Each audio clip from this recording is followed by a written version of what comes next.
Halo teman-teman, Assalamualaikum. Oke, ketemu lagi sama Miss Ais. Nah, video kali ini Miss Ais akan membahas materi review untuk pekan prestasi, yaitu tentang statistika. Dilihat ya videonya. Statistikanya tentang pengumpulan data dan penyajian data. Pengumpulan data itu berupa tabel dan penyajian datanya itu kita akan membuat diagram dan diagram garis. Disimak ya materinya. Oke. Pertama, pengumpulan data. Nah, untuk pengumpulan data ini ada beberapa tahap. Tahap yang pertama, kita kelompokkan dulu data-data yang sama. Yang kedua, hitung banyak setiap jenis data. Yang ketiga, tuliskan data dalam tabel. Yang keempat, jika jenis data berupa bilangan, kita harus mengurutkan setiap jenis data tersebut di dalam tabel. Nah, urutkan dari data yang paling kecil ya. Nah, selanjutnya kita ada contoh. Nah, contohnya, Adi mendata nomor sepatu yang dipakai 20 orang temannya dengan cara pencatatan langsung. Hasilnya sebagai berikut.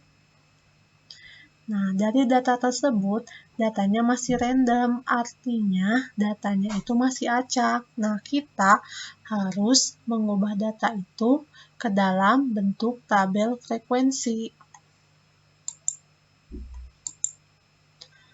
Nah, di tabel frekuensi ini, kolom yang pertama itu nomor sepatu, ada turus dan frekuensi. Nah, kita urutkan dulu ya datanya dari data paling kecil ke data paling besar. Nah, kemudian kita hitung data pertama nomor sepatu 34. Ada berapa di sini? Kita hitung ya.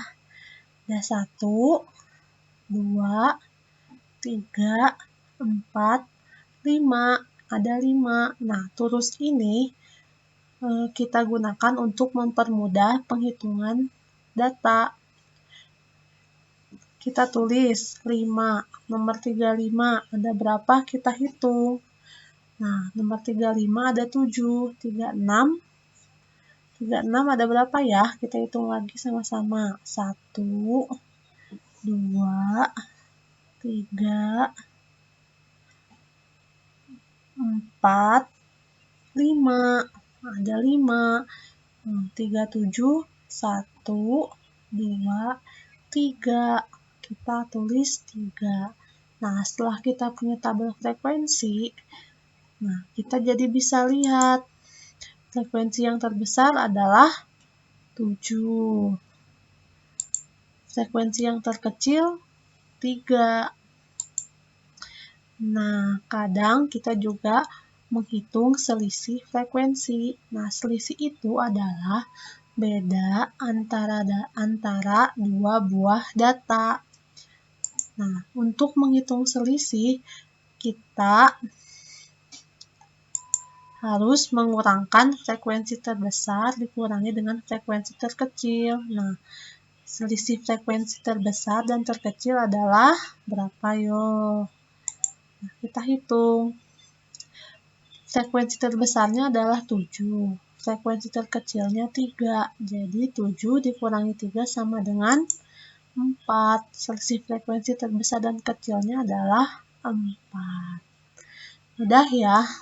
Ingat, kalau menghitung selisih itu, yang besar dikurangi yang kecil. Oke, selanjutnya dari tabel frekuensi yang kita dapat, nah, kita akan rubah atau kita akan membuat ke penyajian data dalam bentuk diagram. Nah, yang pertama adalah diagram batang. Nah, ini diagram batangnya. Nah, dari diagram batang ini kita dapat melihat atau membaca data. Nah, dari diagram ini kita dapat mengetahui beberapa informasi. Nah, nomor sepatu terkecil siswa adalah 34. Nah, ini adalah nomor sepatu terkecil. Nomor sepatu terbesar adalah 37, yang paling kanan. Oke. Nah, kita juga bisa melihat banyaknya data juga dari diagram ini. Banyak siswa yang memakai sepatu nomor 35 adalah ada berapa? Ada 7 orang. Nah, ini yang vertikal ke atas ini adalah frekuensi. Nah, sedangkan yang horizontal ke bawah ini adalah nomor sepatu. Jumlah siswa yang memakai nomor sepatu 34 dan 36 adalah, kita lihat 34 ada berapa? Ada 5. 36 juga ada 5, berarti jumlahnya adalah 10 orang. Selanjutnya kita punya data yang baru. Berikut ini adalah diagram yang menunjukkan produksi padi dari Desa Arjasari dari tahun ke tahun. Nah, ini datanya sudah berbentuk tabel ya, jadi kita tidak usah lagi merubah datanya, karena ini datanya sudah urut dari tahun 2010 sampai 2009. Ini sudah diurut dari tahun yang paling lama sampai tahun yang terbaru. Nah, data ini akan kita sajikan dalam bentuk diagram, tapi bukan diagram batang. Nah, kita akan buat ke dalam diagram garis.